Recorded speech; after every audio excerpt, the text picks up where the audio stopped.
কিন্তু গতকালকে আমরা একটা রাজসাক্ষী পেয়েছি।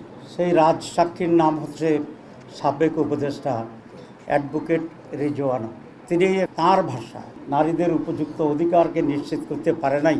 তারা বিরোধী দলে থাকলেও আমরা কিন্তু তাদেরকে মূলধারা বা প্রধান শক্তি হিসাবে আমরা আসতে দিইনি। তাহলে বোঝা যায় যে ইঞ্জিনিয়ারিংয়ে ওনার সাথে আর কারা কারা জড়িত ছিল। পুরা গভর্নমেন্ট ছিল নাকি গভর্নমেন্টের একটি শক্তিশালী অংশ ছিল যারা নির্বাচনকে প্রভাবিত করেছে।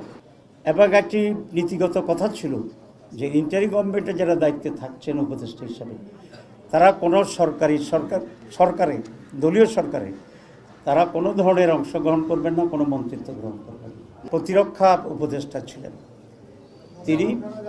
প্রথম দিনেই খলিলুর রহমান সাহেব পররাষ্ট্রমন্ত্রী হিসেবে শপথ গ্রহণ করছেন, যেটা তিনি তার আগের শপথের পরিপন্থী কাজ করেছেন।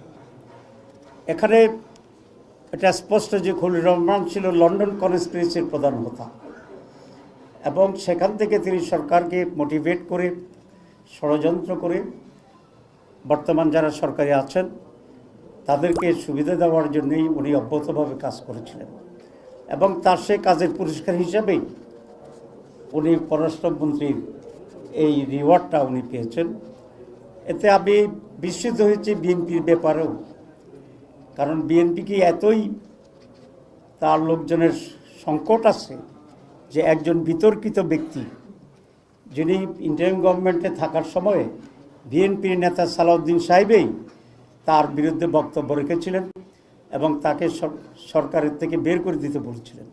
তো এই খারাপ লোকটা, যেটা বিএনপির দৃষ্টিতে তখন খারাপ ছিল, এবং সালাউদ্দিন সাহেবের বক্তব্যের পরে উনি বিএনপির সাথে নিশ্চয়ই গোপনে এমন এক কন্ট্যাক্টে গেছেন যে তারা বিএনপির স্বার্থ সংরক্ষণের জন্য উলঙ্গভাবে ভূমিকা নিয়েছেন, যে কারণে বিএনপির আস্থাভাজন হয়ে আবার তিনি বিএনপির মন্ত্রী হয়েছেন।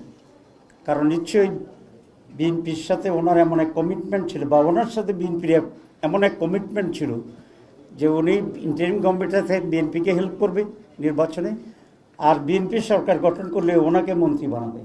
এই দুটাই কিন্তু তাদের অবস্থান দিয়ে পরিষ্কার হয়। সুতরাং খলিলুর রহমান সাহেবকেও একইভাবে জিজ্ঞাসাবাদে আনা উচিত।